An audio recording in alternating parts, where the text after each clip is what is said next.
I would be remiss if I didn't start by saying, as I've said in the past, that it is standing on this stage, shaking each one of your hands, and addressing you as a graduating class that is the single best part of my job. The significance of your collective accomplishments is what makes this such an unbelievable honor.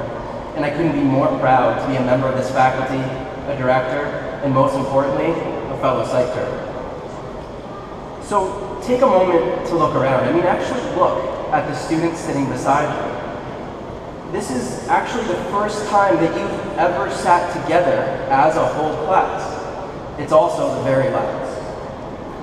And it won't be my words that inspire awe. It's the experience of sitting beside such distinguished peers and knowing that you'll forever share something so memorable and so momentous.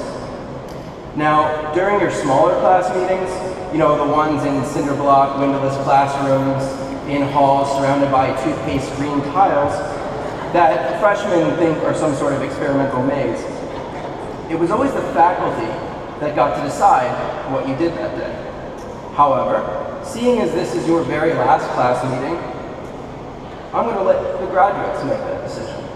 So I need a vote. And those of you that have taken intro or psych of evil or persuasion with me know that I would usually use clickers to get that vote, but it turns out it would cost thousands of dollars to set that up here today. So we're going to do this the way your parents did it, with a show of hands. In one hand, I have option number 1. It's a rather traditional speech, quite similar to the ones I've given in the past. You know, the one that celebrates the significance of your degree and how important it is to stay involved in the department. One that tries to make everyone feel good about themselves and ends with a call to do something great. It's a lot like the ones that we posted on our Facebook page, which I'm sure you all watched, correct? Good. All right, so that's option number 1. In my other hand, I have option number 2. This is a speech that I wrote the same way many of you wrote your papers, very late last night. The message is far more crass, probably so much so that it's inappropriate for a commencement ceremony altogether, and the entire point of it is to tell you something that I know you don't want to hear. I also have to warn you, just in fair disclosure, I might offend some of your guests by saying the F word over laws. So, show of hands for option number 1. Option number 2? That's actually a big relief because option number 1 was a bluff. It's just blank pages. I was so sure you'd pick 2, which would have gotten awkward, but then again, if you knew that, you probably would have voted for getting out of class early today. Anyway, so option number 2 it is. The title of option number 2 is, You Are Going to Fail. That's it. That F word, fail. Now I know that you have heard and maybe even said to yourself that failure is not an option. I'm afraid that it's not only an option, it's a certainty. You are each going to fail. Now, I know what some of you are thinking, this is one of those good news, bad news situations where I lead with the bad and then tell you everything's going to be alright. No. There are no letter grades in life. It's graded pass-fail, and much of the grading will be done by your own hand.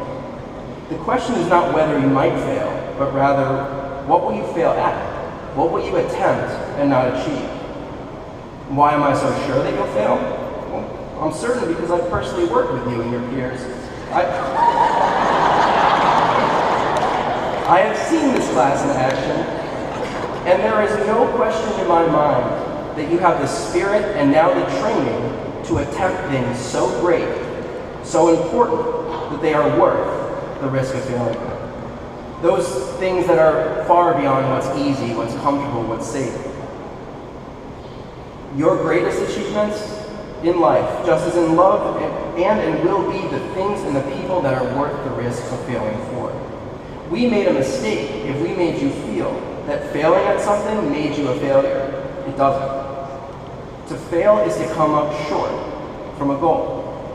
And there isn't a person alive who's achieved something remarkable who hasn't failed several things, big and small, all along the way. A failure, on the other hand, dooms itself to fail again the same way, to define itself by the experience of failing. There are goals you cannot achieve along your way here today. You failed. But you are here today because you are anything but failures. You regrouped, you refined, you advanced, and you succeeded. Just never grow so proud of your own success to forget the times you failed. I myself have failed at many things. I failed to learn how to ride a bike as a child. It's true. I failed genetics in high school because I couldn't keep my fruit flies alive. I failed the calculus exam when I was in college, but I did pass the class. And I even failed to submit my final grades by the deadline this semester. They're in now, you all passed, but I didn't meet my own expectations. The bottom line is that nothing that you've earned today you would have if you had not been willing to take the risks of failing. And the same will be true going forward. You will sometimes fail to meet the expectations of others. You will fail to perform the way that you know you're capable of performing. You will fail to be the perfect parent, the perfect friend, or the perfect spouse. You will even fail to treat yourself the way that you know you should. But you can only fail if those expectations are rightfully so high. If you know you have the potential to do something great. If you aspire to be selfless for others and good to yourself. The bar is yours to set. So set it so high that you will certainly fail at times, but that you'll achieve success far greater. If your life is to have any meaning, it means accepting failure without ever becoming it.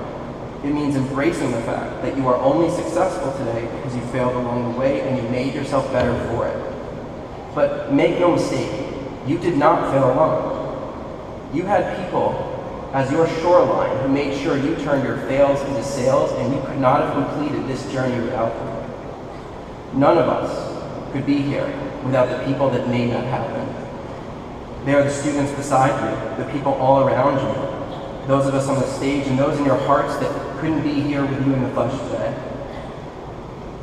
So graduates, I ask you to take a moment on a day that appropriately is all about you, a day that we came here to cheer for you. Take a moment and let's hear you cheer for everyone who helped you get here today.